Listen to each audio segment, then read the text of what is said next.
A man and a woman were captured after Fort Worth police say the two of them led them on a chase with the man shooting at officers. Sky 4 was on the scene as the two suspects were taken into custody after they crashed into a pickup truck. Now, no officers returned fire. Fox 4's David Sintendry in Fort Worth with this video that is new at 9 o'clock. Hey, David.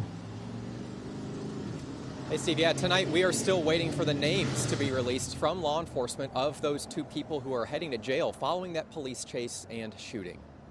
Sky 4 video shows the aftermath of a police chase in Fort Worth. Police say a woman was driving this gray Toyota Corolla and a man was hanging out the front passenger window while firing a shotgun at officers. Sky 4 video appears to show the woman being placed into an ambulance while in custody, as well as the man who reportedly shot at officers.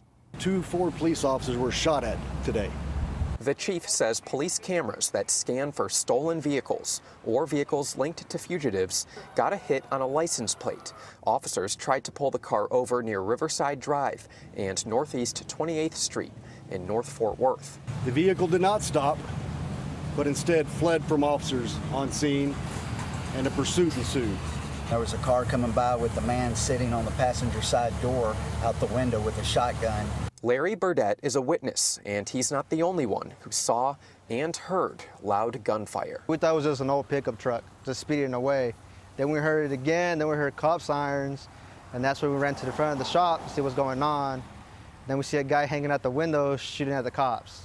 Rafael Aguirre and some of his co-workers walked outside their car shop and saw the Corolla drive by.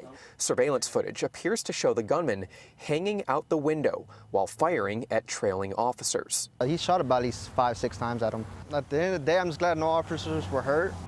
The shots alarming people at businesses as the chase stretched for more than several miles across town.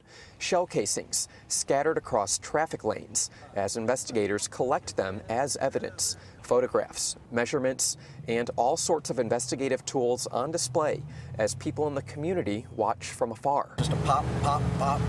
And as they passed, they were still blasting with a shotgun.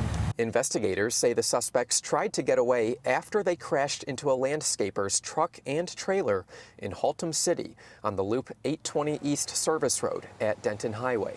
A male and a female ran from the vehicle, but both were taken into custody a short time later with minimal effort. It turns out the male suspect was wanted on 3 felony warrants, including aggravated assault with a deadly weapon and possession of firearm by felon. The suspect who fired at the officers was someone we've been searching for as part of our violent crime initiative. He was on our radar. More charges are coming to both he and the female arrested in relation to Tuesday's shooting and chase. As for the officers, they never returned fire, according to the chief, and they are not seriously injured. Their lives were in danger, but they did their jobs, and they did it professionally. I had an opportunity to speak over the phone with the landscaper who was in his truck when it was hit at the end of that crash. He says he was treated at a hospital, released later this afternoon. Some minor injuries, a few contusions, but for the most part, he's just thankful to be alive, shaken up, and just processing everything that went down. Back to y'all.